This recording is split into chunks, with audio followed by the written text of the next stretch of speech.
to buy something to then be happy. We can just be happy right now. And I remember at the time, we were actually on the beach in Mount Eliza, not far from here. And, we were just like hanging out on the beach. And I was like, wow, the Indigenous, in my opinion, as a kid, before I even knew anything about the Indigenous, because it was never taught to me, it was just intuitive. I was like, I think the Indigenous had it right. They put Mother Nature as, their higher powers, and they took care of Mother Nature rather than try to conquer Mother Nature. And in doing so, it would have been a much simpler life and much more healthier, at least, and much more in alignment with the natural rhythms of nature. And I didn't quite get that. And so, happiness and success, like success never really meant much to me in terms of financial means or anything like that. Success for me meant like connection and how connected I was to myself, spirit, Mother Nature. And I remember having this conversation with God saying, why did you birth me at this time? Why didn't you birth me like 500 years ago on this land? And then I kind of like just assimilated because I didn't fit in. And so all my friends around me love music. They love partying. And so if I'm like, well, I'm here, I'm going to do the best I can with what I have. I'll become a DJ. And so actually started playing music and basically broke into the entertainment industry probably around the age of 25 and became a pretty successful DJ, but also very toxic in the scene, drugs, alcohol, all the rest. And actually achieved all of my dreams that I wanted to achieve with DJing. I got to play at my favorite festivals. I got to warm up for all of my favorite artists, the top 100 DJs in the world. I got to play before them. Wow. And I really got to achieve my dream. Like, it was really epic, like an epic, epic adventure. And I'm very grateful for that. But as soon as I hit the top of that mountain, I realized like that was it for me. There was no, going any further because I achieved it in a very short period of time. But I realized I wasn't very fulfilled. It was someone else's dream. It was, not my idea, the type of lifestyle I wanted to live, and it was quite toxic. And then after that, I basically, at the top of the mountain, I left DJing at the height of my career. When I was about to explode onto the scene, I actually left and I packed everything into a van and I moved to Bondi. And then I met a whole different tribe of people who thought like I thought, who believed in the same things I believed, who shared the same values. And it was there that I really opened up, my path to this spiritual journey and started my healing journey. And, after being quite toxic on, with the DJ scene, with all the, substances, I took a 3-year cleanse basically where I actually detoxified myself. So no alcohol, no toxins, no caffeine, no sugar. And basically I found cacao as my substitute. And so I made a very strong acquaintance with cacao. And we haven't left each other since. Wow. Speaking of which, I've actually had one here as well that I'm enjoying. Cheers. Cheers. Sorry? What have you got with you? I've got earth with me just to ground me down a little bit. Oh, nice. I think this is some vitality. Vitality, that's going to pick you up a bit.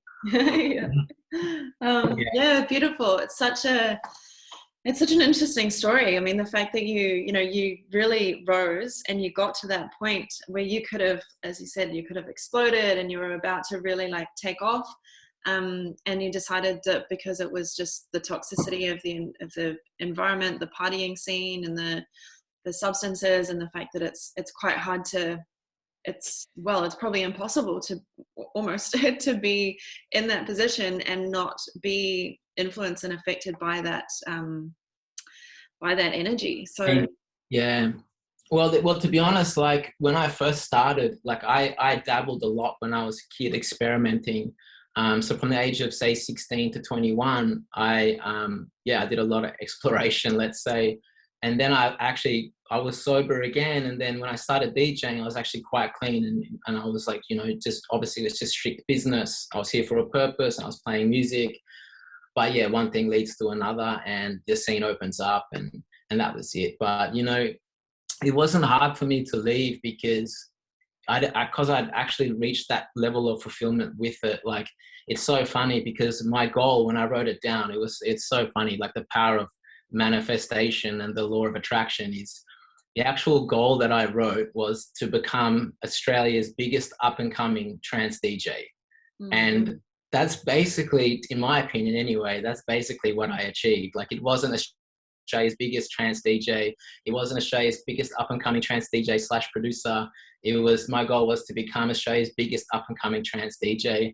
And the last gig, or probably the last few gigs that I did, like the top of the mountain for me, was I got to warm up for my favorite act in the world. It's Above and Beyond. They're from the UK, and they're very conscious music. Like their actual podcast, their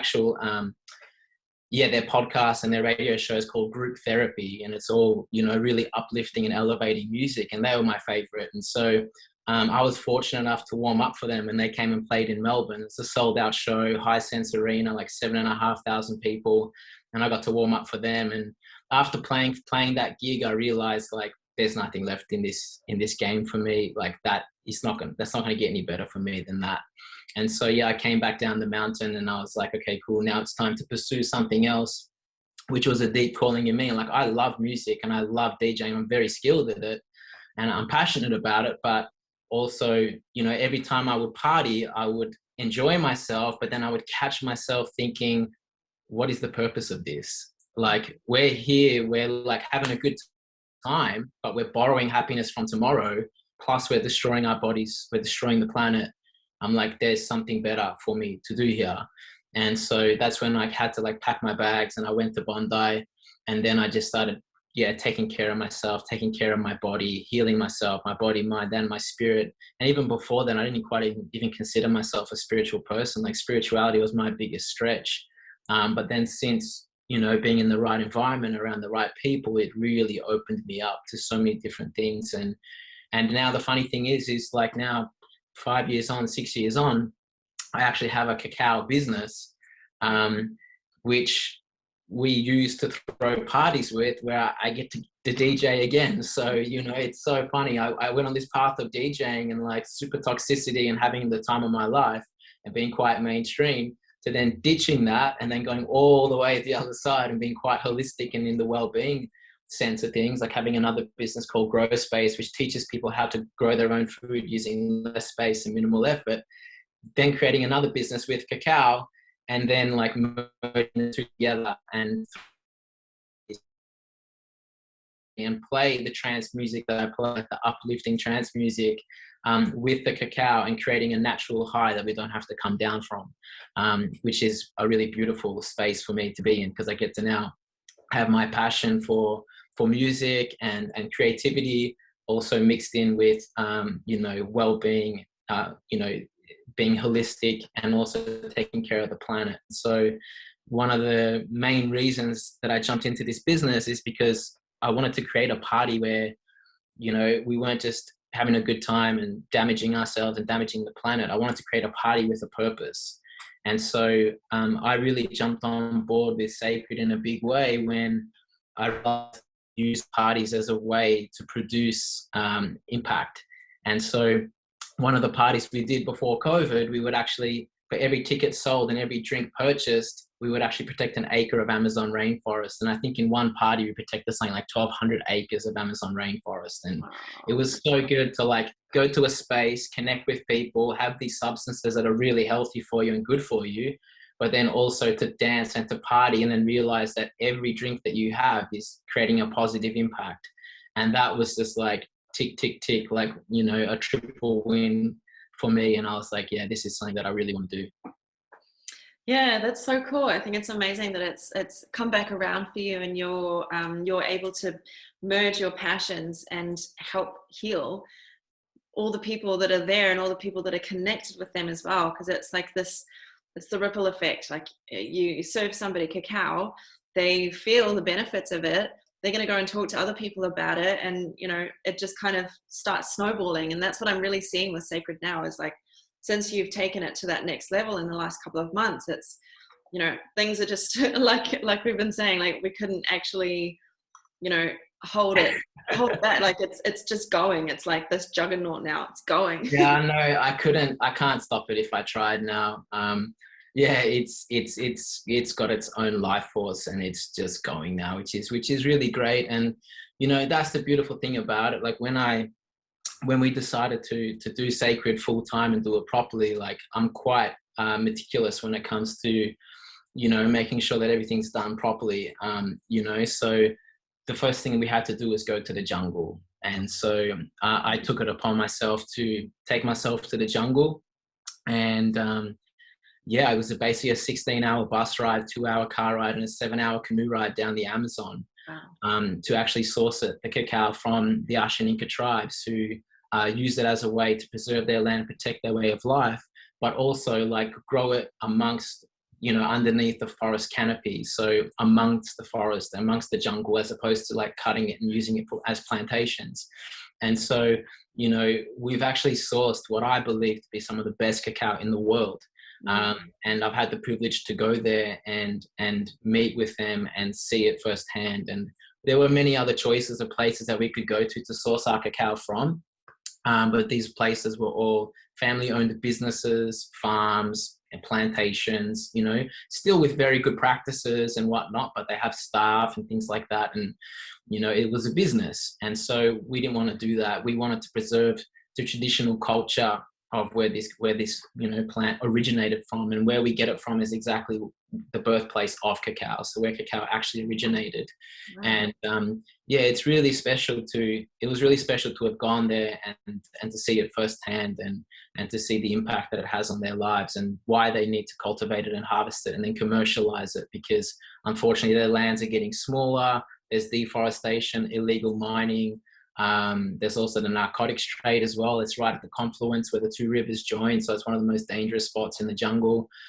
So yeah, there's 300 families there that are growing it and cultivating it, and we're very privileged to be able to support them, you know, in achieving that mission of preserving their land, protecting their culture. It's really beautiful. Yeah, that's such a cool symbiotic relationship that it has with the people, the plants, the animals, the land, and obviously helping them like reclaim their own sovereignty from that narcotics trade.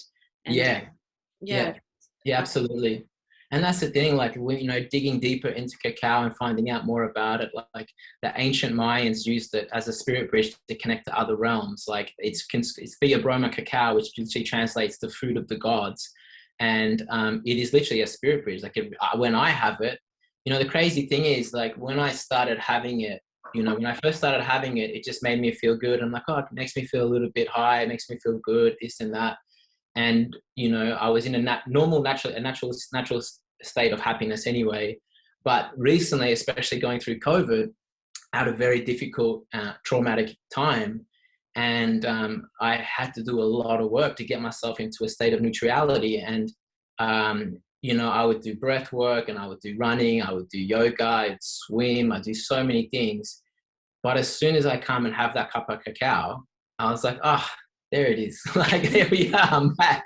I'm like, sweet, okay, cool. Well, I should have just had that to begin with, you know, but it's really beautiful how it actually, like the ingredients in it and the chemicals that it produces in the mind, like it releases oxytocin, serotonin, dopamine, endorphins. And so unlike caffeine, which produces cortisol, which is the fear chemical, cacao actually has theobromine, which produces feelings of love, bliss, euphoria, and happiness. And so switching those things out is like, yeah, it's so important, because yeah, we can have a cup of fear or anxiety, or have a cup of love. And I only really got to understand that to its like, you know, to its entirety and the power of it when I really felt down. To have it and then to feel it lift me up within 5-10 minutes, I'm like, wow, like this is beautiful medicine. Like this is such nice medicine. And so for now, I want to share it. I want to spread it as far and as wide as possible. I feel like it's something that's really helped me with my life. You know, it's taken me out of a dark scene, out of a bad place, and put me onto a different path. It's allowed me to create beautiful moments, memories with so many people. And now we've been able to utilize it to help other people on a similar journey, and also create, you know, some sort of abundance for these tribes who need it to, you know, to protect their way of life. And so there's an ancient Mayan legend that states that whenever there's an imbalance between humans and nature, cacao makes its way out of the jungle to open our hearts and restore the planet to a state of harmony. And that's basically the ethos that permeates through our entire company, because that's what I feel like I'm here to do. Like, whatever happens, I feel like we're here to restore the planet to a state of harmony. I feel like we are out of balance. And I feel like that we need to get back into balance. And to do that, we need to reconnect with ourselves, spirit, mother nature, our body, mind, and soul, our passion, our purpose, and connect with everything, so that we can really remember what is sacred and protect that. Yeah, because it's I love that quote. I love the legend of it coming back out of the forest and really uplifting, humanity and obviously everything that we're doing, and connect with the animals and everything as well. And the fact that it is that spirit bridge to me, especially with the ceremonial blend. Like, I love well, not blend, but it's pretty much pure cacao, right? This ceremonial is really high vibe. Pure cacao, yeah, 100% pure, yeah. I love all the blends, and I love the original, and I love the ceremonial as well. And it does definitely feel like it's helped me a lot in the last few months, especially because I was having it last year. I think when we saw each other at Unity, we were at Unity, yeah. Actually, that was this time, I think, yeah, maybe February last year or something like that, I think. Yeah. And I think I got some from you at that point. And actually before that, I think I got in touch because I wanted to be able to share the cacao at the ceremonies that I was running with Paradise Rising, which was a different thing back then. Before COVID, it was more of an activist self-care thing. So the events that I was running then were sharing circles, sacred circles, helping activists connect with each other and connect in with themselves and their souls, and release whatever they needed to release. And so I was drawn to cacao because we'd known each other for a couple of years already, and I'd been following, and I loved the stuff. And then it was one of those downloads, I guess, that I got, and I was like, I'm gonna put together a little care package for the people who run these events, because at that time we had London, Dublin, Amsterdam, potentially somewhere in San Diego, and somewhere in South Africa that were going to be or had been running our events. And so I really wanted to get cacao into that, and to help people, connect in with that ceremony. And then with COVID, things changed, and Paradise Rising Studios is a little bit different now. Through that journey, and then reconnecting with you in February last year, and then later last year with more of what would you say connection through the elements, and connection through people sharing their dreams. We kind of reconnected a little bit more, and then this year it's been more like a business thing, but so much more of like actually consuming the cacao on a very, very regular basis. And it's helped me so much. It's really helped me physically, emotionally, in so many ways. And I can definitely speak from experience that it's made a big impact in my life in many different ways. And so, I'd love to hear more from you about the physical elements of it, and how it really helps, like with the mental health and emotional health, what the the dopamine and everything. Definitely, yeah. So cacao obviously works on in many ways, like on the body and the mind and the spirit, and people can connect to it and get on and come on their cacao journey at different points. Like, I started with cacao as a substitute for coffee or for alcohol, so I was using it to substitute something else. Other people enter into their cacao journey through a cacao ceremony, which is spiritually. Others just have it for their nutrition, so they'll put it with their food or whatever it is. And so, but wherever people start on their journey with cacao, like, they can do that whole exploration and realize how powerful it is. And in the world of food, cacao is actually one of the most nutrient dense superfoods on the planet.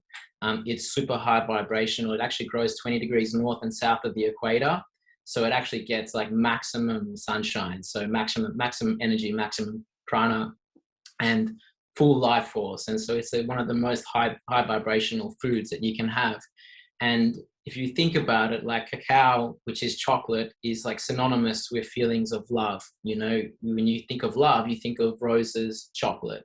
You know, roses is one of the highest frequency flowers that you can smell. Chocolate is one of the most highest frequency foods, and love itself is, let's face it, like the highest frequency of emotion. So, you know, it's quite synonymous with those feelings. And so, you know, that's why if you have large quantities of it, it's similar to a feeling of love. And so on the body and the mind and the spirit, it can really like it literally opens your heart. It's a vasodilator, which means like it opens up your blood vessels, oxygenates your body more. So it literally physically and spiritually opens your heart. So physically opens your heart, pumps more blood around your body, and then spiritually like actually connects you more to everything. What I find is if I'm going to have a conversation with someone or a meeting, and we, you know, don't have any substances, our conversation will be a certain way. If we have coffee, it'll be quite fast and quite anxious and really speedy and quite up in the mind.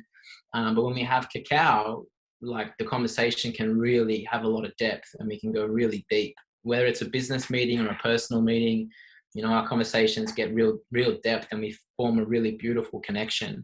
And it allows you to open up and release things and share things and allow you to receive things and think more from the heart, follow more of your intuition and things like that. So that's kind of like the spiritual component of it and the benefits of it. The physical benefits, it's like the richest source of antioxidants, which is like anti-aging, highest source of magnesium, iron, calcium, and zinc. And yeah, it's like, yeah, it's out of, I think pharmacologically it's the most complex food found in nature. It's got over 1,200 beneficial chemical constituents. And yeah, these chemicals actually release dopamine, endorphins, oxytocin, serotonin, and these chemicals are like bliss chemicals. So it can give you a natural high without the come down, but also because of how much magnesium it has, it also relaxes the nervous system. Whereas like coffee can, you know, stimulate and trigger the nervous system and make you quite anxious. Cacao actually does the opposite. And so that's why sometimes when people have ceremonial grade cacao, sometimes they can feel stimulated and they can feel quite energetic. But for others, you can actually, who have stimulants, you can actually relax them a little bit and bring them down a notch as well. So it can have those effects on the body. And then on the mind itself, releasing those chemicals and, you know, and having that chemical balance in the brain, it makes you feel better as well. So it increases your alertness so you can focus and get stuff done. But also it makes you feel better emotionally. I think like it's probably one of the most potent things that we can take to, you know, combat depression and things like this. Like, you know, I remember, you know, when I was going through a tough time, you know, as soon as I would have my cacao, I would just feel so much better.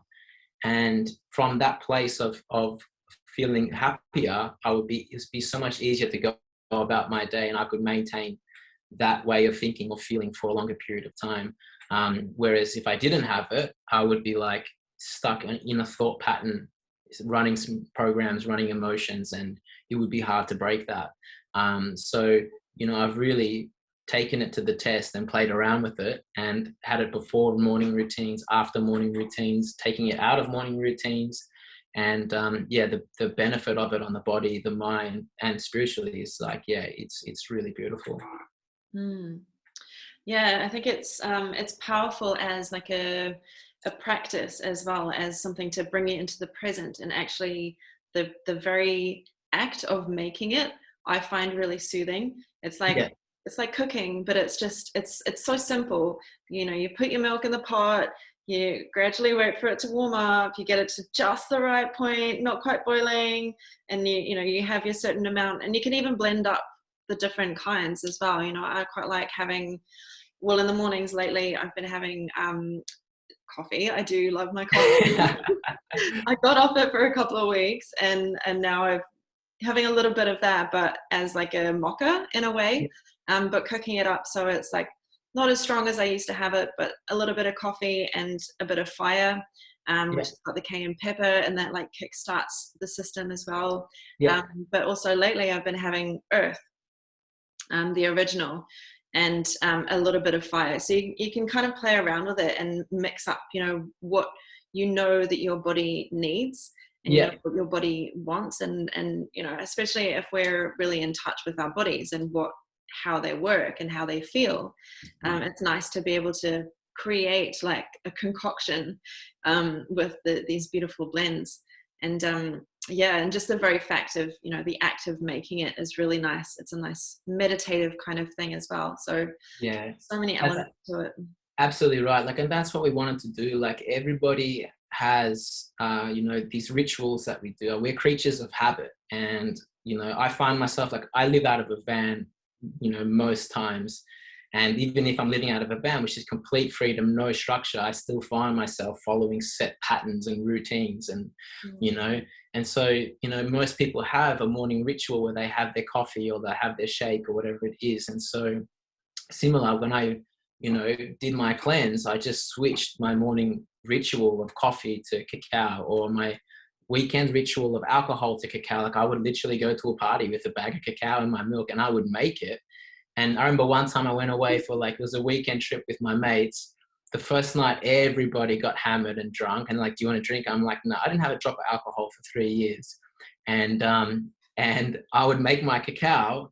And then the next morning I would wake up, go for a swim, get into the surf, come back, they'd still be in bed. And then it'd be like, oh, you know what, we'll try this cacao. And then they tried the cacao. And then the next day they're like, man, that was actually better than the alcohol. Like, that was actually, I feel better. We had a better time. We had better conversations, and people actually preferred it. And that's what I found as well. Like, if I switch my morning routine from coffee to cacao, I still have coffee every now and then when I really need to get stuff done, or if there's like a lot of administration work that I don't want to do. Come here, coffee, let's get this done. But I know I'm going to crash later. Like, I know I'm just borrowing energy from later in the day. Whereas with cacao, it's a more sustainable high. It's more holistic high, and it's got a longer curve. And so, I've swapped out my morning rituals with that. And, cacao is actually a vasodilator. So whatever you put with it, your body will receive more of it. So even if you put your coffee with it, or medicinal mushrooms or protein in a shake, your body, it is the best. Cacao is one of the best nutrient delivery systems or nutrient transporters. Like, whatever you put with it, your body's going to receive more of it. So if you put cacao with your protein or whatever else with it, your body's going to receive more of the other stuff that you get as well. So it's a great little, addition to your routine for supplements or super greens or protein or whatever it might be. Like, cacao is a great delivery system for that, but it also makes things taste delicious as well. So to have all the different flavors, like, I love opening the pantry and being like, okay, cool, yeah, what do I feel like? Earth, I'll ground down. Feel like a little bit more love, I'll have love. Or if I want to get my digestive system started, I'll have fire. If I want to get stuff done, I have vitality, which has got the matcha and mint and more of a stimulant. But yeah, it's really beautiful to see people swapping their rituals for cacao, and then expressing their experience. For people that are shifting off coffee, they feel like they feel better. And if they feel better, then they're going to treat other people better, and they're going to have a different experience. And the same thing happened when we threw parties as well. Like, we went to festivals like Lost Paradise, Rainbow Serpent. We had a massive teepee, like a full bar, DJ setup, staff. And we had a Sacred Cacao bar, which was basically a safe haven that was drug and alcohol free space where people can still play, like, dance to music, listen to like, the standard music that we listen to at these festivals, but do it without, everyone around them being intoxicated. And what we found was, after people come into the teepee, they would come in sometimes drunk, sometimes intoxicated, stay for 5-6 hours, and then leave like better than when they came in. And they'll be like, man, that was the best part of the festival. Yeah. Like, the music is sick. Like, and then I remember one time we went to Lost Paradise, and I was meant to have like 4 or 5 DJs come with me. This is the first event we did. And then the organizer's like, you can't have 5 DJs. Like, we can't give you 5 tickets. You got 1 ticket, 1 DJ. I'm like, oh, damn. And so I had to play for like 12 hours a day, 4 days in a row, which was cool because it was like, that was like my kind of like initiation back into DJing. I'd never downloaded music for ages and this and that. So I downloaded all these tunes. I had like 200 tunes and I went there and I played, 4 days, 12 hours a day. But then on New Year's, New Year's Eve, we were a smoothie bar. So we opened up at, I think, 9 a.m. and I started DJing at 9 a.m. And then I basically finished DJing at 3 a.m. the next day. So I don't know what that is, 16 hours or 18 hours worth of DJing in a row. And people were like, man, it's like they'd come for their smoothie in the morning and they'd see us DJing, come in the afternoon and the evening. And they're like, man, this guy's still going. Like, what is this guy on? Yeah. And it's like, what is he on? It's like, man, it's like, bro, what are you taking? Like, what are you, man, literally, I'm on Cacao and that's it. And high on life. yeah, high on life, and the music, like literally creating that vibration with the music and the cacao working together. It's like such a beautiful combination. Like when I used to play trance music, like I thought that people needed those substances to kind of join me, in this like, ethereal adventure that we go on. But now with cacao and our cacao parties that we're throwing, people are really getting to those heightened states of consciousness. And, like when I think about it, like why do people drink habitually? Like why do they drink when they go out? I feel like personally, again, it leads back to that lack of connection or the need to connect and the want to connect and desire to connect. But then when we go out, we are so afraid that we're going to get rejected, this and that. We have all these walls up. And so we drink and we bring the walls down. But as we bring the walls down, so too does our inhibitions go down, and we start becoming sloppy and we do things that we don't like and we act in like really silly ways. And we have conversations and we meet people, we have the confidence, but we're not really the best or highest versions of ourselves. And we may get the desired outcome that we want, but then the next day we feel sluggish, we don't remember our conversations, and we don't feel the best. But what I love about cacao is instead of like taking down your walls, it actually lifts you up over the walls, and then they're connecting at a higher level. And the best part is you remember all your conversations because the other person's on cacao as well. Like they remember the conversations and you guys go deeper. And the next day you actually feel better than the day before. And that's what we're really here to do, is just like show people that, hey, like, there are other ways of achieving that same outcome of connection and that desire, but with healthier, more sustainable ways. And it's funny because, people think it's just like, oh, it's just chocolate. But, in reality, it is the rawest form of chocolate. But chocolate does have that power. And that's why it is called, fruit of the gods. It's like, it's a very, very special, potent drink. Yeah, it's amazing. And it's cool that you can actually combine it. You talk about the festivals and these events and parties, the party scene. It's a different kind of party scene, but it's more, what I hope to see, and one of my dreams is to help or to be part of the shift in consciousness at spiritual party events, and I see sacred as being such an integral part of that. And part of my dream with Paradise Rising Studios is, to have our own space to facilitate healing and activation, through art, through dance, through music, through cacao, through light, through all these things and connection. And because those kind of spiritual festivals that I see ourselves being at are, there's obviously like part of that scene is also the other plant medicines, and having like combining at home, even combining cacao with mushrooms. And then at those kind of events there's other kind of mushrooms that are floating around that people get elevated on. So I see as long as we're like conscious and making sure it's safe, and we're only consuming things that we know from our own experience with our bodies and our own awareness, I see it as being an integral part of the shift in that kind of party scene as well. Because there's still a lot of people taking things that are just not healthy, that are the cause more violence, that cause more disconnection, even though it's not necessarily alcohol. You know, some of these events are alcohol free, but they're still taking things that are considered plants, but they're not conscious about it, and they're not taking them in a way that's actually beneficial to them or actually high vibe. So bringing that element into it and really, you know, cultivating the consciousness around working with plants at these festivals and at, you know, our own ceremonies and that kind of thing. I think that's going to be really important.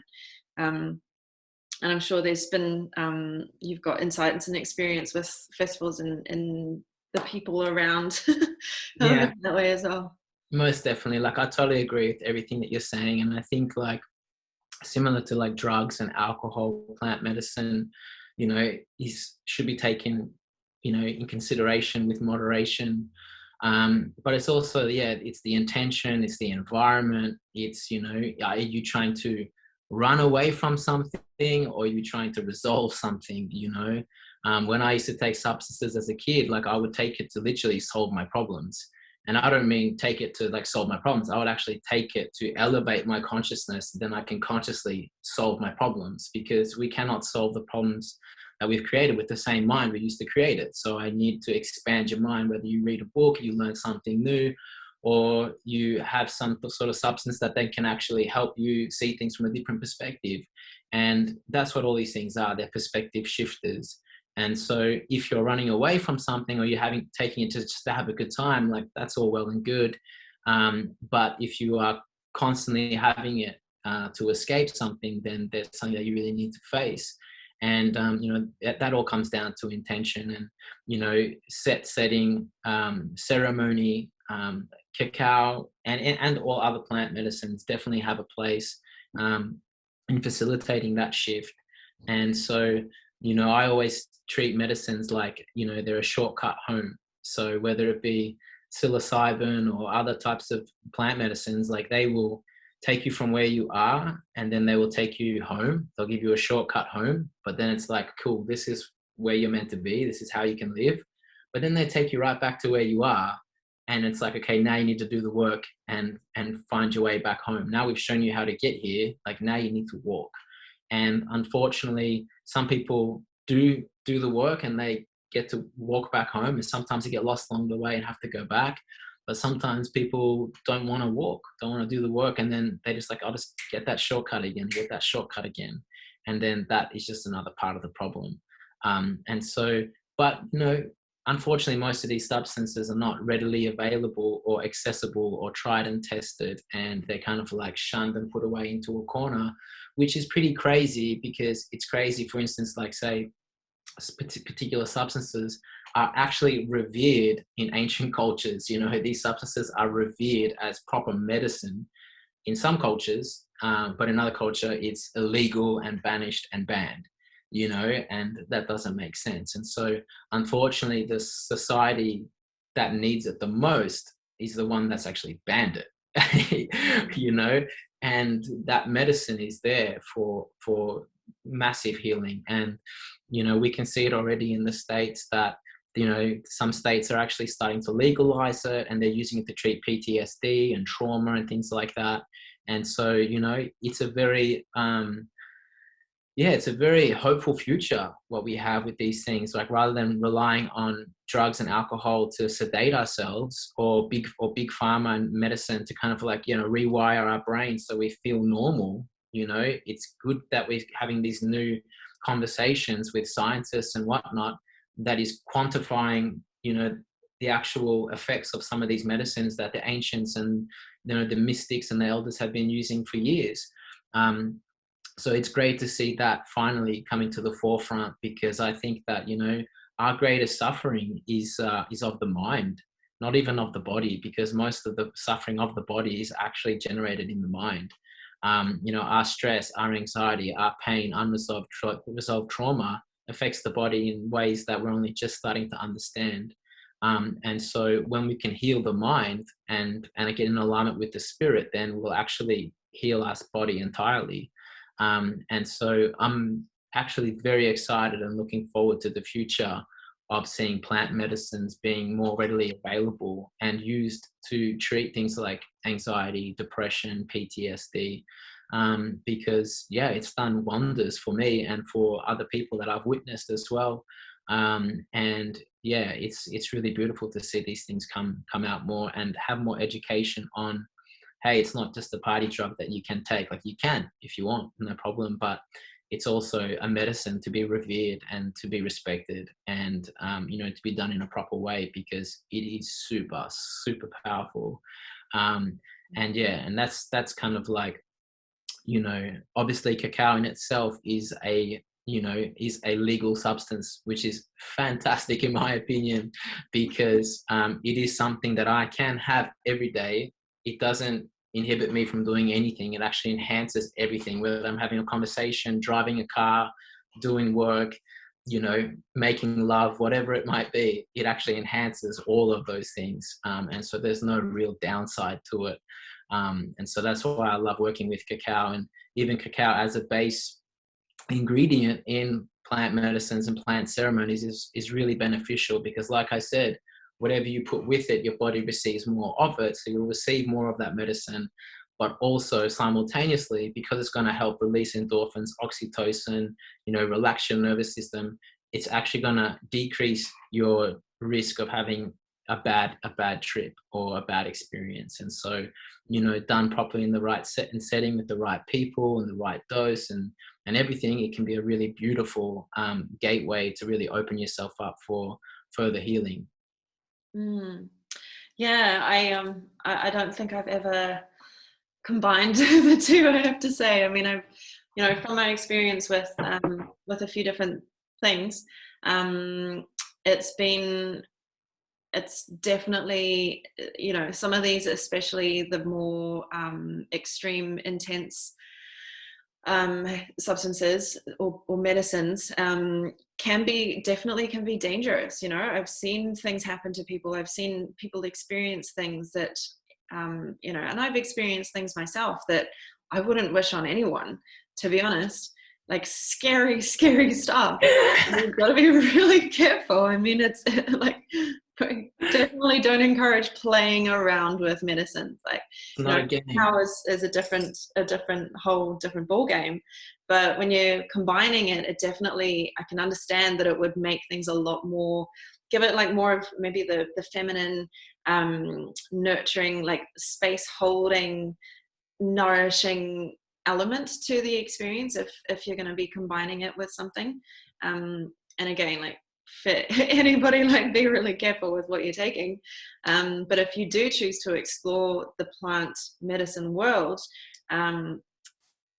I definitely think it's beneficial, especially depending on where we're at in our journey, right? Like, there are some people who I know and who I very much respect, who say that we shouldn't be encouraging working with medicines, working with plants in that way, because we do actually have a direct connection that we can just cultivate without that. But I think there are many people who are at a point in their journey where they do actually need that cultivated, and I feel like,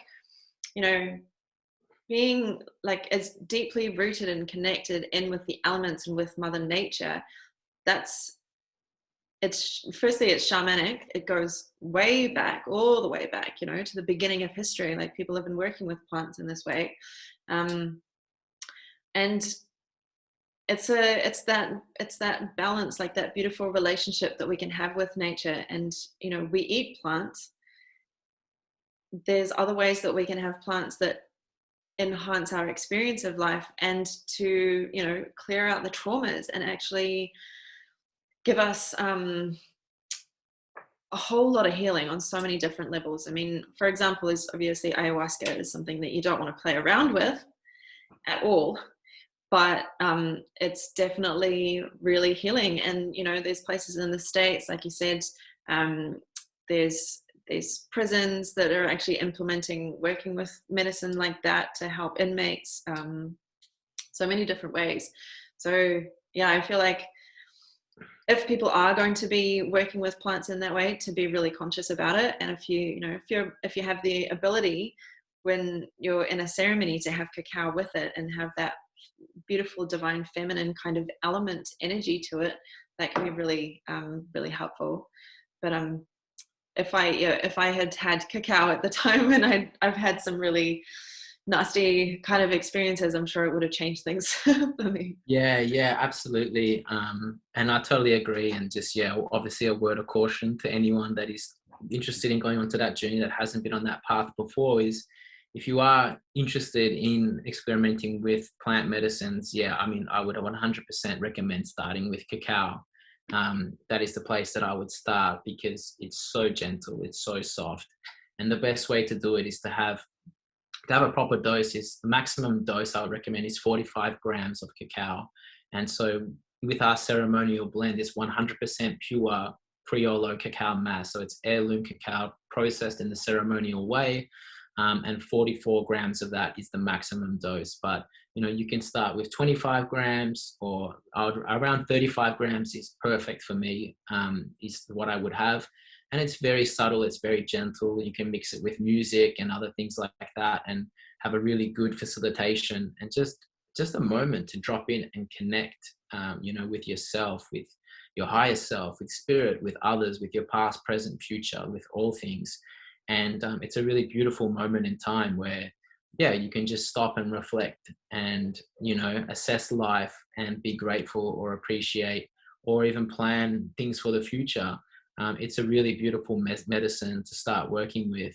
But similarly, like we said, you know, like I said before, I believe with all other plant medicines, obviously I would recommend doing it with a, you know, a trained, experienced professional. You wouldn't go to someone who's like a trainee brain surgeon to work on your brain. So when you're going to work on the spirit, you need to go with someone who's experienced and trusted and feels right for you. Otherwise, yeah, it may not be the best experience. And also, depending on the states that you're in, you know, these are all things that must be considered. And that's why I'm looking forward to what the future will bring in terms of like legalizing such things. You know, like they're using ayahuasca in the States to treat PTSD for police officers, and I think people in the military. And so they're going to start obviously having regulations and things like that. So there's going to be safer delivery systems for this. And it's a two-part thing. It's not just the medicine. It's not a magic pill that you take and it fixes you. Like, you have to be active in your own healing. You know, it's the same as the placebo. You know, you have to, those that believe the medicine works, that's what works. If you don't believe it's going to work, it's not going to work. And so you have to be active in your own healing. You have to participate. And in doing so, you have to show up to do the work. So like I said, the medicine can take you home, and it can take you home in that experience. But when you come back to reality, you have to do the work to get back to that place. And that place, if you can get back to that place by yourself, I agree, like, you don't need any medicine after that, you know. But sometimes we've come so far, have been trained from so young, that we don't even know where home is. So for instance, for myself, I have no recollection of my childhood. I don't remember anything from the age of 14 and below. And so when I sat with grandmother and grandfather and even Vipassana, I healed everything that I could heal within my conscious mind, my conscious memory, from the age of 14 and up. I healed that, and I was like, "Sweet, I've healed. I've done my healing journey. I'm good. I'm great. I'm a clear channel now. I'm cleansed. I'm good. Like, I healed everything that I know that happened to me and all my trauma. I'm sweet." And then literally this year, just like full wipeout. I'm like, okay, wait a minute. There's some really deeper, darker, more disturbing stuff there that I need to heal.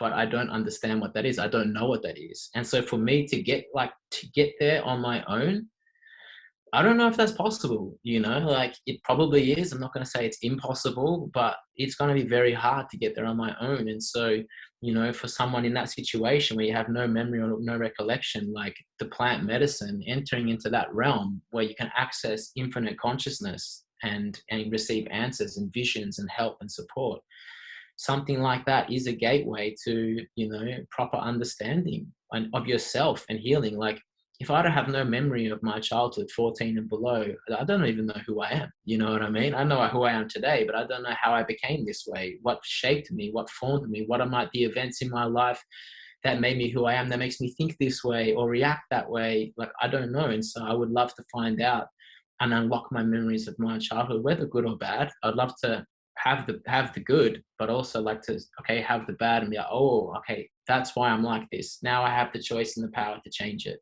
or reframe it, or give it a different perspective, or heal it, or whatever the case may be. And so I do believe that we are the medicine, 100%. Like, we have the capacity to do so. We can sing, we can meditate, we can be the medicine without external substances. But again, like in that particular situation where, we may not have access to anything or any memory or recollection to be able to heal it within ourselves, then perhaps it is good to, seek alternatives should you wish to heal something like that. So, but if you are going to do that, start softly, start gently. It's it can be a rough ride, but even the bad trips are good trips, and it's all an experience and all a learning journey. But do so with ease and grace, and obviously just feel into it and take care of yourself along the way. Yeah, exactly. I mean, as you say, we are the medicine, and we do have our own like source connection and access to get closer to God, quote unquote. That the ability that we have, that we can unlock with even through activations, through somebody like a transmission from somebody who's a channel. Not everybody has access to that. Not everybody knows that that's even a thing, that it's available. In spiritual communities, it's a lot more commonly understood and known that you can activate codes within our DNA just through a kind of meditation, or a transmission from a different kind of being. So there's so many different things, and Vipassana, I'm glad you mentioned that as well. That's been a big part of my healing. Is one in particular 10-day retreat that I did. It was about 5.5 years ago. I told a story in the last session that we had with Vanita earlier today. I talked about how I actually experienced some sexual trauma when I was in the UK. Then I went to Southeast Asia from there, because I just needed to get away. I just kind of ran away. So I went to Southeast Asia and spent some time there in a Vipassana center. And it just, that was like a huge shift for me. Massive part of my healing journey was being there. And these places, they only serve, they serve vegetarian mostly.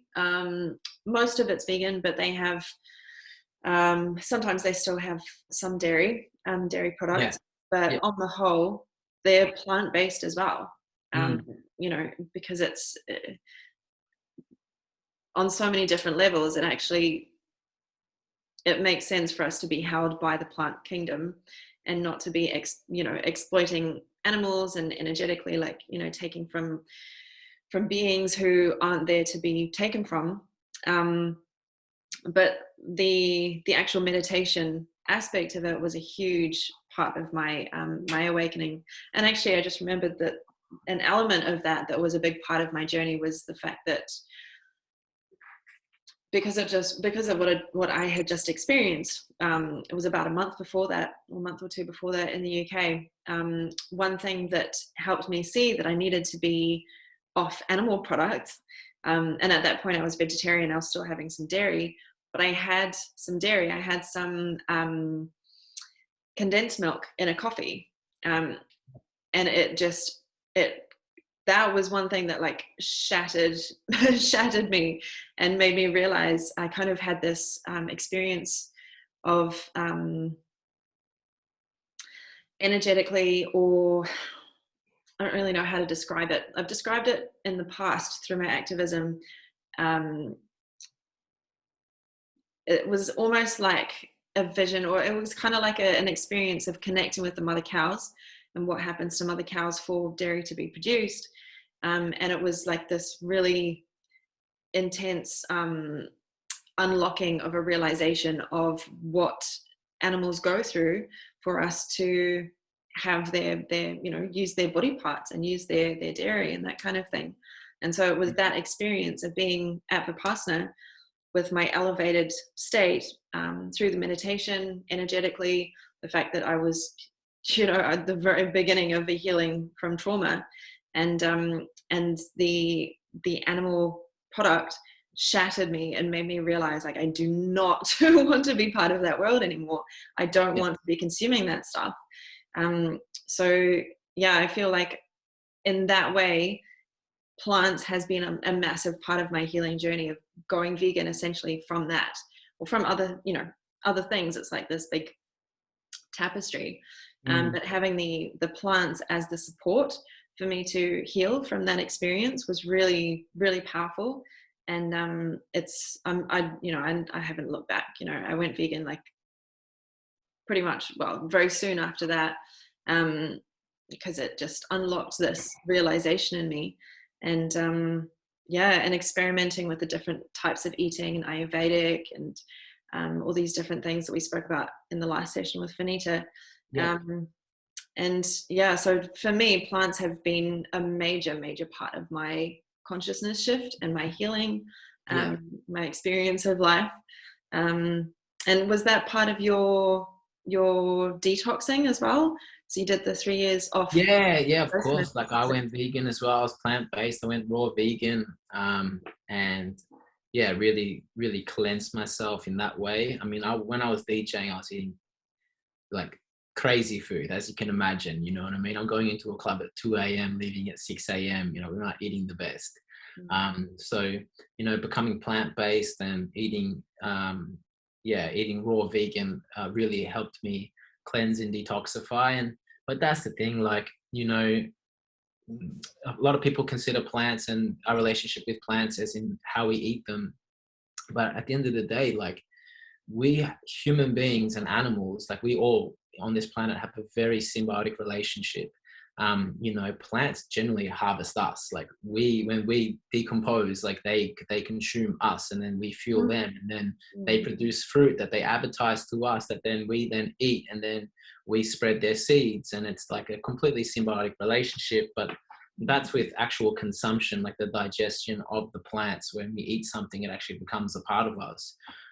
But also, like, plants provide air, and the air that we breathe. And so one of my other businesses, Grow Space, is we were putting hundreds, thousands of plants into corporate offices, cleaning the air that people were breathing. And it's so funny to watch. Like, it's not funny, it's actually quite sad to watch.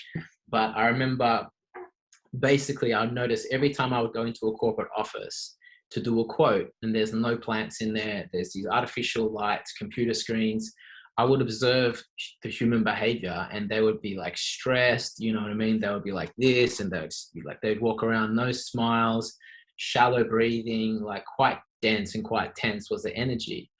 But then as soon as we would put all these plants in these offices, I would come back a couple of weeks later to do the maintenance, and literally the energy is up. People are breathing more full, they're happier, they're less stressed, they're saying hello, they're like, oh, I love these plants, and we're giving little cuttings to take home, and just completely changing the whole scene. And the truth is, we have no real idea the impact that could have. And I had this thought one time, like, in those offices when they had no plants and people were stressed, if they were a parent that had stresses, like, and they had money issues, or they were stressed at work, and then they go home and they don't relieve that stress, and then they take that stress home, and then that permeates through to the partner, to the children. The children then take it to school. Whereas, if you create a happy environment, like at the workplace, where they're happy and healthier, that's also going to permeate through. And that's the crazy thing. Like, scientists are now recommending, I think it's in Japan, for people to go forest bathing, where they go into the forest. And I know firsthand, like, I basically live in a forest. Like, I live out of a van, and I'm as close to nature as I possibly can be. Like, I barely shower. I'm swimming every day, and I'm always swimming in either oceans, rivers, whatever, waterfalls, whatever I can swim in. And I know that really regulates me. But most people, when I take them from the city camping they're like, that's where I feel most present. I'm not thinking about the past. I'm not worried about the future. I'm the most present. And could it be something to do with all the plant energy that's around us, that's like giving us the air that we need, and like, you know, comforting us with their natural abilities? Like, these things are ancient teachers, you know, they've been around for so much longer than we have been around. And one little seed contains enough information to grow a massive tree, you know. So there's so much intelligence in that. And yeah, I think there's like a lot more to the plant kingdom that we don't really understand. And yeah, plants for me is like God. It is the ultimate. It's you know, I'm so grateful for the plant kingdom and everything it provides for us, the comfort, the nurturing, the food, the shelter, the air we breathe, so many things. So I think that when you start to understand and better understand our relationship with plants and how plants can heal us, not just on, you know, on the consumption level, but how it can actually affect our mind and affect our body, whether it's the air we breathe in or how we consume it, then we can really start to tap into a whole new dimension of understanding how these plants are here to serve us and to help us, and how the disconnection from eating plants has also widened the gap between, you know, where we are to where we were meant to be. You know, eating all this processed food, and, you know, I mean, even plants now, if you go to the supermarket, you know, the plants have been grown on a farm somewhere, probably sprayed, the soil has been really damaged, and then it's cut from its roots. It's taken, it's you know, stored on a truck, and it's driven miles away, put on a shelf, wrapped in plastic, sitting there. We touch it, and then we cook with it, and then we eat it with a spoon. Like, we haven't even touched the plant. We've never even met the plant. Like, you know what I mean? But when we used to be able to work with the land, we would, the plants would communicate to us by saying, hey, it will turn red. Hey, I'm ripe. I'm ready for you to eat me now. Or no, I'm purple. I'm not ready to be eaten yet. Okay, cool. So they would communicate with us. And, you know, we've gone from a place where we used to eat with our hands and, you know, harvest and cultivate the land with our hands. We don't even do that anymore. And there's such a big disconnect. And, you know, the vitality, like, there's nutrients and there's, you know, there's macros and there's so many things about food, but the actual life force, the prana, the vitality of plants, like, when I teach people how to grow their own food, you know, I tell them not to harvest a whole lettuce and then put that in the fridge. Like, no, just take whatever leaves you need and eat that straight away, and you're getting maximum vitality, maximum nutrients. You know, you want to eat things while they're still living and they're still thriving. And in doing that, you're increasing the bioavailability of those nutrients into the body, but also, like, you're getting your maximum energy out of your food. And unfortunately, like, most of the food that we're eating is you know, void of all of that. And so, you know, I would love to see more food grown on our streets or in our backyards. I would love to see more people cultivating their own plants, you know, for their own purpose. And also, yeah, becoming more, just like becoming more associated with the plants in season. Eating what's in season is like super important. And when we start to do that, then we can start to realign with the natural rhythms of nature, like, you know, the seasonal rhythms, and our own body can then be able to exist in whichever environment that we're in, and whatever season we're in, based on the climate and what we're eating. And so I feel like there is, so much more to learn about plants in the plant kingdom, and how we can better align ourselves and use them for the benefit of ourselves and our health. I think we're only just starting to really scratch the surface. Yeah, exactly. It's really exciting. We're in this phase of our evolution as humanity that we're really, you know, we've incarnated at this time for a reason, to be part of this shift, to raise consciousness and to move the world into a whole new, you know, golden age era. It's really exciting. And I see our future as really bright. You know, a lot of people that I've worked with, or you know, activist movements, are quite diverse, but there's a lot of people who would just think I'm crazy for thinking that. You know, well, you look outside and there's, like, you know, lockdowns and like all this stuff going on, and it doesn't seem like the world is in a great place, but we have this opportunity to create a whole new world. And the more we as individuals can connect, with the elements and with plants and with each other and with ourselves and with the animals in a totally different way of understanding our place to be working together, that's going to be a really powerful part of the shift. But it's down to each of us to actually do that, to be conscious about it, and not take what isn't there to be taken, and respect the animals, respect the land, respect the indigenous people, and respect the where the water comes from, and have an understanding of that relationship with the food. As he's saying, it comes from the supermarket and we don't know what has happened to it, but actually being present with it. And I love to sit there, when I've got a bowl of quinoa, sweet potato, guacamole, all these things, or just a bowl of smoothie. I love my smoothie bowls, and actually consciously checking in with each element and being like, okay, you were probably grown there, and I'm grateful for the people who grew you.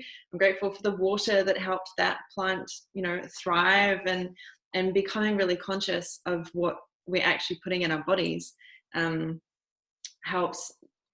helps that relationship, I think, and helps us become more present and not overeat as well, which is something we've spoken about in some of the other sessions, is just having a balance of knowing what our bodies want and what our bodies need. So I'm excited. I'm really excited for the future of the world. I think each of us doing the work is it's if we do it, really there's such a powerful shift is happening anyway. So absolutely. And that's why I'll come full circle with that. It's like, when I was a kid and saying to God, like, why did you put me on this planet? Like, at this point in time, why didn't you birth me 500 years ago? And now it's like, well, now I know why. Because if you don't fit into the world, that means you're here to change it. And so, I see things that I'm not satisfied with, and I've tried to change my perspective to kind of fit in, but I just can't. And now it's time, well, if I don't like what I see, then I have to change it. And the first thing I'm trying to do is change myself, better myself, and then, create the world that I want to see around me. And if that inspires other people to do the same, then that's fantastic. And so, that's what we're here to do. We don't need to change the whole world. We just need to change just our world and live from that better place. And from that, we can inspire other people to do the same.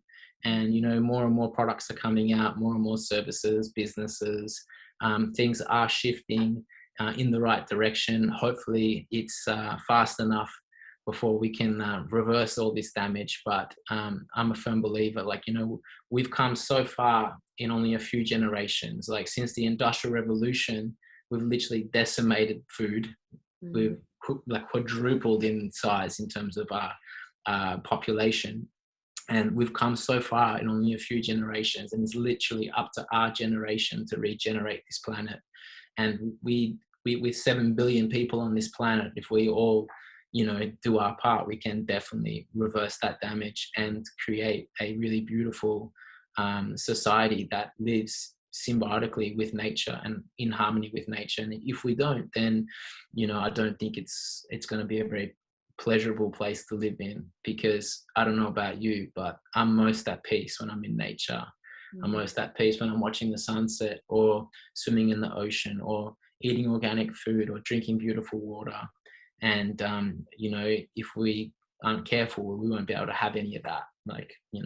And that's not a world that I want to live in, so or raise a child in. So I'm going to do whatever I can to ensure that we're protecting Mother Nature, we're protecting our food, our water, our air, and that we can all live harmoniously on this planet with nature. Yeah, exactly. Everybody, it's a big world and there's a lot of people, but if we can do our bit to make it better for everybody as much as possible, then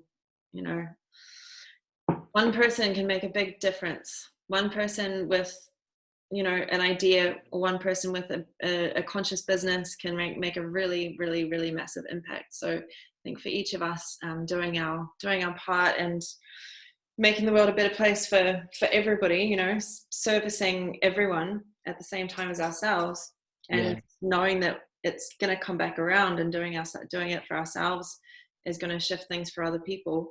It's I looking forward to being in nature a bit more as well. I spent a lot of time in the ocean last year, and it was so beautiful. And if I'm van lifing soon, which is a possibility, I'm going to be really enjoying that connection with Mother Nature, and just being one with the universe. Yeah, when I'm out there in Mother Nature, it's there's not much else that I need. Like, I don't even get hungry when I'm out there. When I'm bathing in the sun and swimming in the ocean, like, hunger is not even there. I'm so full on everything else.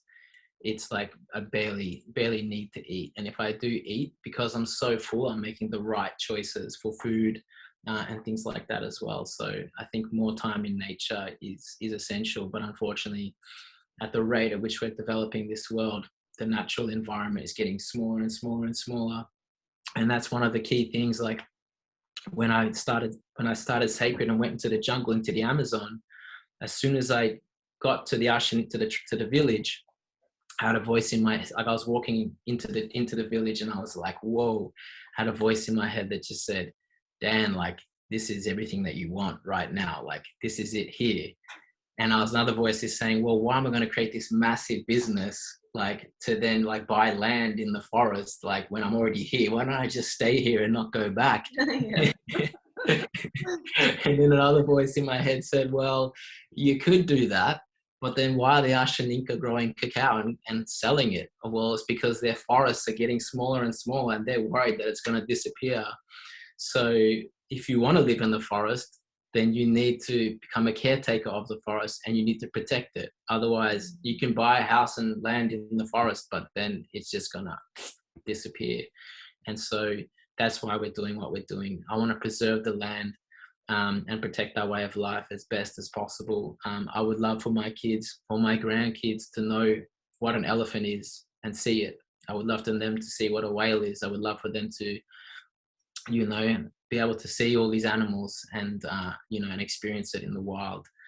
You know, today I went for a swim. It's been really beautiful, actually. I've been seeing so much more marine life closer to the shore since COVID than ever before. Like, today I went for a walk, and basically there was a banjo shark that was just, like, following me so close to the shore. And I'm like, whoa, this is so cool. And then another time I saw a big school of fish just, like, hanging around me. I'm like, wow, like, it's becoming more and more obvious they're coming closer to shore. Not sure why.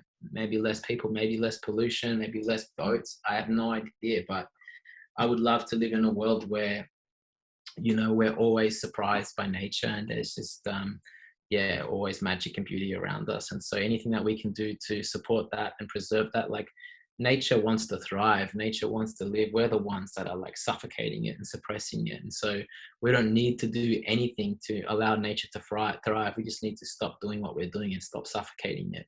And, you know, building 4 walls to live out of, you know, and disconnecting us from nature, you know, it's not helping. And the forests are getting smaller, cities are getting bigger. And that's one of the main reasons why I set up Grow Space, is because as much as I'd love to take people out of the city into the forest, I think we need to take the forest back into the city and put plants everywhere, rooftop gardens, vertical gardens, indoor gardens, you know, growing your own food, having indoor plants. I think it's super crucial. And what I've noticed is that when people start implementing plants into their life, whether it be indoor plants or growing their own food, they immediately start to connect, you know, with those plants. And they realize, whoa, it takes 6 weeks to grow an eggplant. Wow, like, next time there's an eggplant on my plate, I'm not going to throw it out. I'm going to, like, whoa, that took ages. Okay, like, respect for the eggplant, and, you know, thank you to the farmer who grew it, or, you know, whatever it might be, and pay reverence to those things. Because, you know, I remember when I started Grow Space, they asked me to do this course for children in this like a daycare center. And when I got there, I asked the question, okay, guys, okay, all right, kids, like, where does our food come from?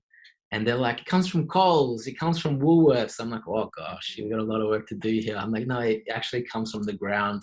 This is how we grow it.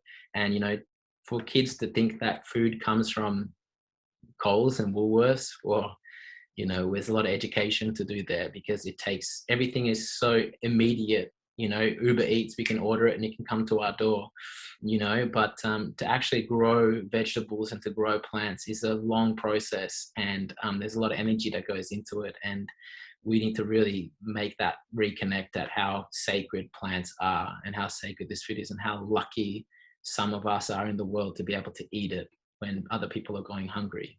Mm. You know, so. Yeah, exactly. The gratitude. Yeah, well, it's been really awesome having your perspective and your experience, and it's just so many epic codes of life that have flown through you. Would you be keen to do a bit of a meditation as well? I know we spoke about that last time. Yeah, absolutely, totally.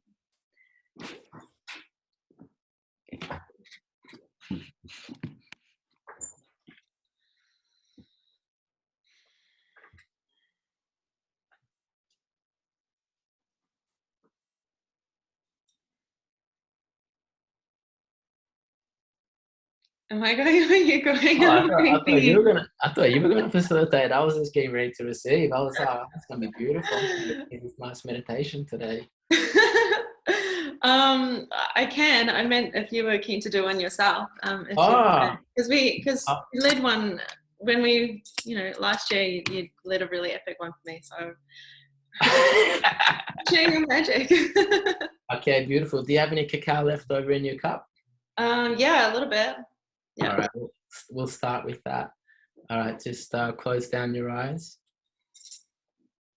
All right, take the cup and just put it to your heart center, and just feel into the center of this beautiful cacao that we have in front of us, that's grown and cultivated around the equator, getting maximum energy from the sun,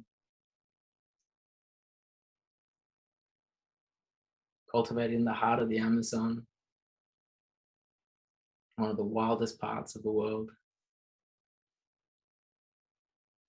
taking all the nutrients, the minerals, the benefits of all the surrounding plants.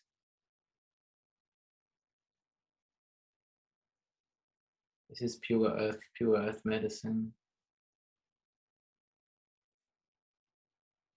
And when you're ready, just imbue an intention into this cacao, whatever that intention may be.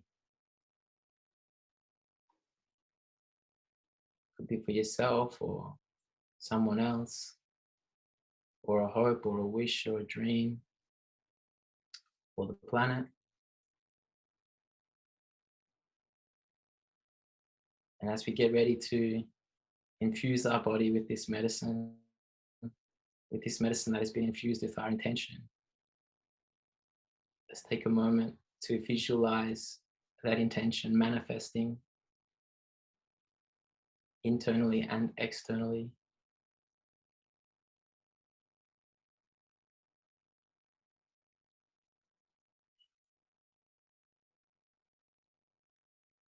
See that dream or that vision or that wish, that intention come to life. Feel it in your entire being, in your whole body. See it in your mind and feel it in your spirit.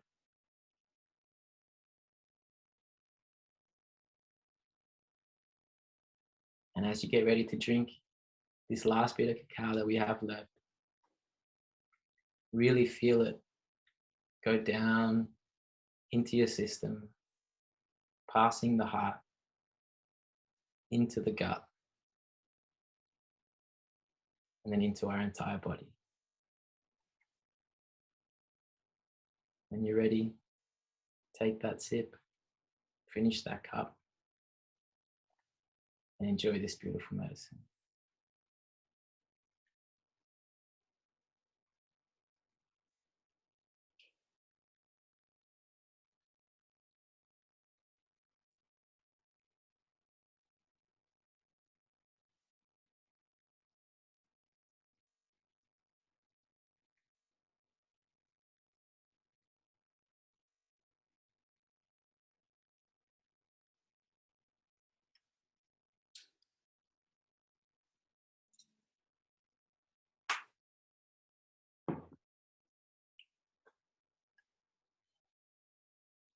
And as you feel that medicine working through you, opening up the heart, making the heart pump faster, a little bit harder. Allow that medicine to travel all around your body, from the center of your heart and your gut to the tips of your fingers, the tips of your toes, all the way back into the mind and out through the crown and into the entire universe, so that the universe may hear your call, and that whatever needs to happen in order to make that dream and that vision a reality, may those people, beings, energies, whatever it may be, pick up on that vibration and gravitate towards you in order to make that happen. And with that manifestation, we give love and we give thanks and gratitude for that dream being born, just like a seed that's being planted. We'll water it, nurture it, nourish it.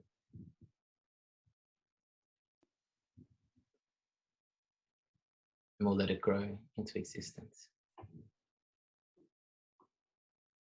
Let me say thank you.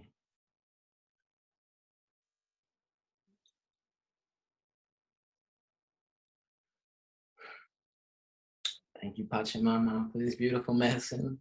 Absolutely love this cacao. It's such a beautiful medicine. Thank you so much, Lucy, for having me. Thank you, brother. That was so good and so needed. Yeah, beautiful healing and manifestation. Yeah, manifestation. It's so powerful. And when we are in that heart center, like, we can literally have so many things gravitate towards us and completely unfold a whole different reality. What we focus on, we feel, and where we put our mind's eye, that's where our attention goes. So yeah, let's keep focusing on the medicine. Let's keep focusing on how we can heal and all the good things that we're doing. And so yeah, thank you so much, sister, for this whole event that you put together. It's much needed, and it's great to be able to share this with the world. So thank you very much for doing what you're doing. I've got your back. I'll always support you, and thank you for supporting me as well. I look forward to the journey ahead. Yeah, absolutely. It's an awesome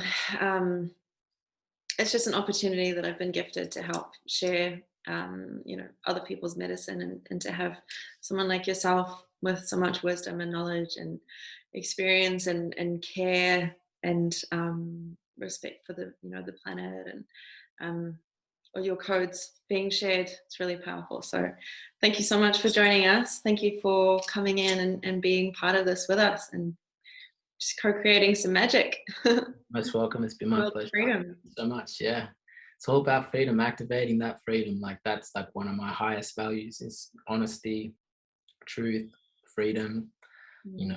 I'm a truth seeker. I'm a freedom fighter, earth warrior, self-healer, trying to heal myself as well at the same time.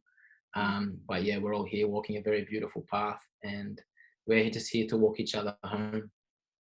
So yeah, it's been a pleasure to be walking this journey with you, and yeah, let's walk each other home. I love that. Walking home. That's it. Let's just go home. Home. It's home. It's here. Yeah, that's it. Exactly. Exactly. It's amazing. Yeah. Yeah. Well, we'll call it an evening for tonight, and I'm sure I'll definitely see you soon. Here in Melbourne. Yeah, let me know what your plan is tomorrow. If you're around, I'm going to be in your area, so I can come and see really? you for free. Yeah. Hustling. Yeah. So, cool. Yeah, let me know if you're around. It'd be great to catch up while you're in town. Yeah, definitely. Yeah, we'll connect and we'll make some time. So awesome. Definitely. Thank you so much for joining, and have a beautiful evening. It's now 7:30. you. So Perfect. Yeah. night to relax. Yeah, you rest up. I know you had a lot on the weekend as well. So I'm feeling so rejuvenated after that. I feel really good. So thank you. awesome. Cool. All right. Well, yeah. Have a beautiful night, and I'll speak to you soon. Ciao. Cool. See ya.